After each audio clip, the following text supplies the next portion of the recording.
DK Metcalf wants to be traded by the Seahawks. Bang!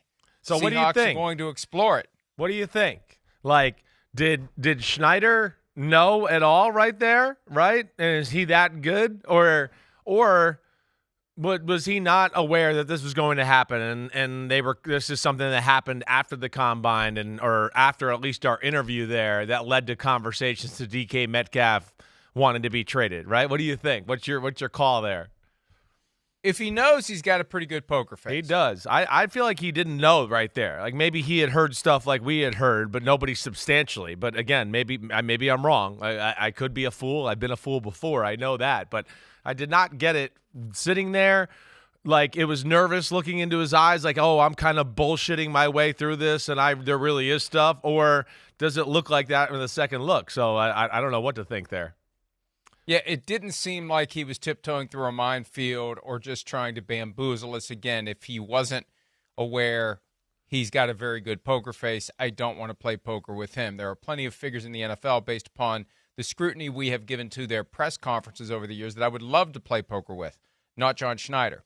Now, on Friday of Combine Week, not long after we cleared Indianapolis, I noticed that there was reporting from a couple of different people, one from the Packers' perspective, one from the Seahawks' perspective, that Seattle and Green Bay were talking about a possible DK Metcalf trade.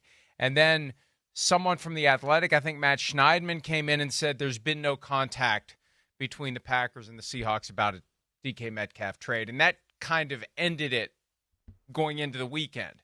And it was quiet through the weekend. And then this happens on Wednesday. So my guess is because, Chris, the Combine is tampering central. It's not just tampering to get a head start on free agency. It's tampering to see if there's somebody out there, even if you haven't been given permission by the team you play for to go see what another team would pay you. Hypothetical conversations happen all the time.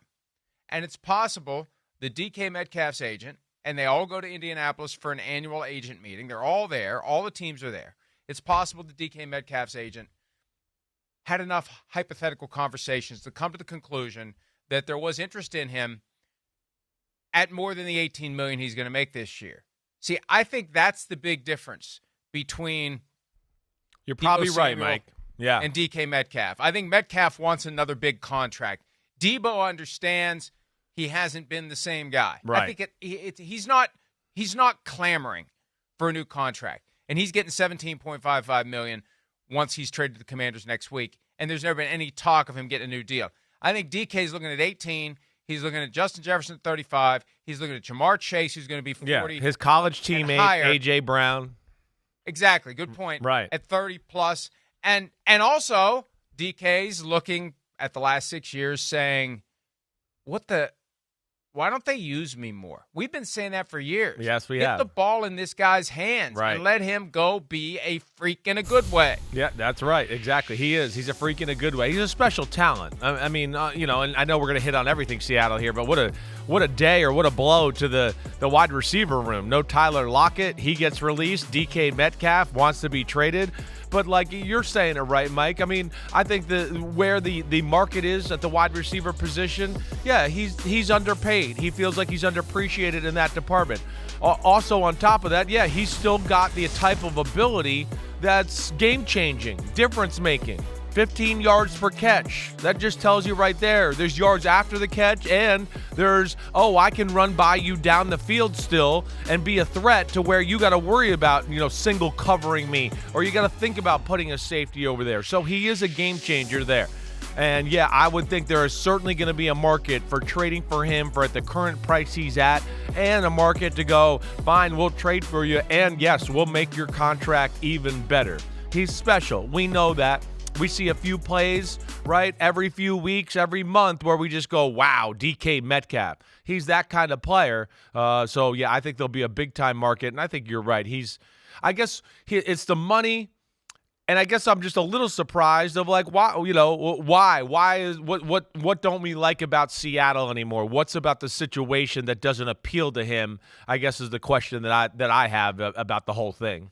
The Metcalf situation, Chris, I think is going to be more complicated, as we were saying, than Deebo Samuel. He's going to want more money. The cap hit doesn't matter. The cap number doesn't matter. It's $18 million that goes to the new team. It's amazing. $18 million, and it's going to be more than that. And that complicates the trade. It makes it a three-way negotiation. New team, old team, player. You got to make the Seahawks happy. You got to make Metcalf happy. This is the balance. The more you got to pay Metcalf, the less the new team wants to give the Seahawks. The more the Seahawks want, the less they're going to want to pay Metcalf. Got to find the sweet spot. Got to thread the needle. That makes it a challenge. But I don't think this genie gets out of the bottle if, and I looked up DK Metcalf's agent last night, and wasn't exactly somebody I've heard of, which is, hey, there's plenty of people in the business that I haven't heard of. Plenty of people in business haven't heard of me. But this isn't somebody I'm familiar with. Not one of the short list go-go gadget agents that gets things done. You always know it always happens. Part of one of the big firms. Just, okay, hey, if this firm's on the case, they're going to get something done. So I don't know how much of this was strategic.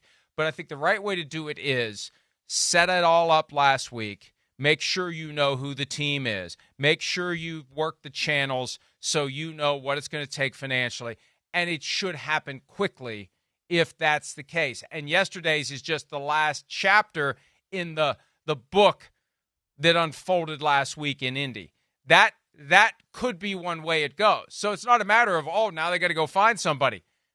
There's a chance the agent's already found the next team for DK Metcalf, and it just needs to play out over the next few days before the rest of us do. I wouldn't be shocked. I mean, we know that. That's definitely happened a whole bunch of times through the course of time with the NFL. Get released. We already have a team or two lined up or ready or trade us because, yes, I've already talked to 2 or 3 teams that I know are definitely willing to be aggressive in trading for my player.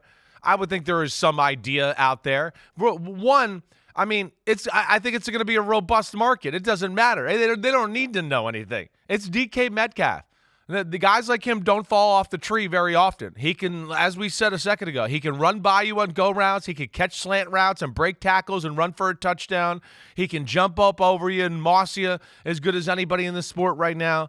So this is a special entity. And then I think when you couple that together, Mike, with I think the amount of teams that need wide receivers, and there's some real desperate ones out there, that's where I think this will not be hard to figure all of this out, right? And the first team you go to, and you think about this situation, and I'll just throw some teams out here that are just obvious makes sense to get in at least a conversation.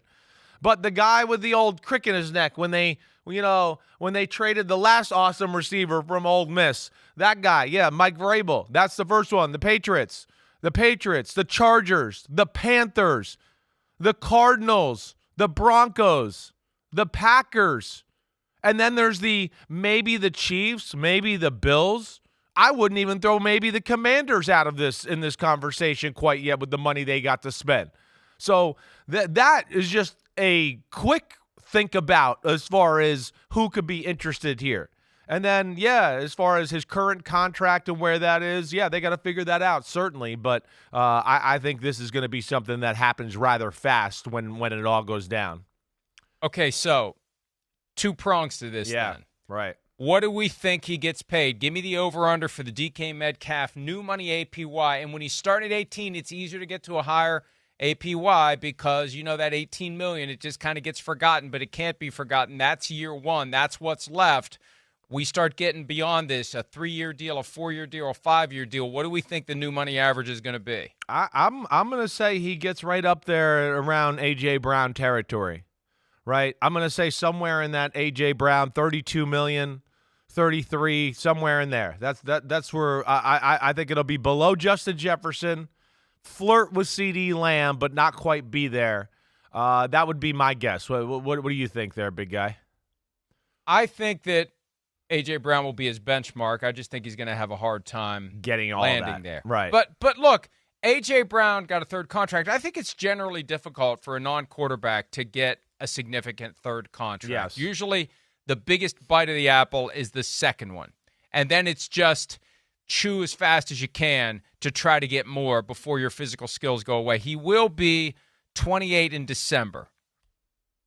He's got some wear and tear, He does but not have a as little. much as he would have if they would have used him Well, like Deebo Samuel. right. Didn't we say that in 2021? Why the hell don't the Seahawks use DK Metcalf the way that Kyle Shanahan uses Deebo Samuel? Put him in the backfield. Could you imagine DK Metcalf running downhill at you? He would make Derrick Henry look small. I'm exaggerating, but you get my point. Yeah, the it's guy a freak is show. massive. Right. I hear you. Yes, that's been a problem there. I thought maybe with this new regime here, he might be happy, right? But obviously he's not. And I think, Mike, the more I think about it, it might just be simple as that. I need a change of scenery, right? I just had it. They don't give me the ball enough. I just need a fresh start. And yeah, he's going into what? It's year 7 of his career, but the current state of like wide receivers in year 6 and 7, especially ones that are also like pretty crazy about taking care of their body and staying in shape and doing all that, let alone he's naturally gifted. I don't think it's like, we're like, oh, he's a year or 2 away from, falling off here. This is not the case either. This is a guy that's still special and explosive. So I could certainly justify that big third contract with a guy like this here, certainly. But Mike, I don't know, and that's what I'm most interested about this whole thing, because we know he's a good player. We know he's going to get traded for. Somebody's going to like him. But what is it exactly that you don't like there in Seattle right now with the current formula and the way things are set up that you want to get out of there and you don't see positives about staying? Hi, it's Mike Florio. Thanks for watching PFT on YouTube. Hit subscribe for the latest news and analysis from Pro Football Talk.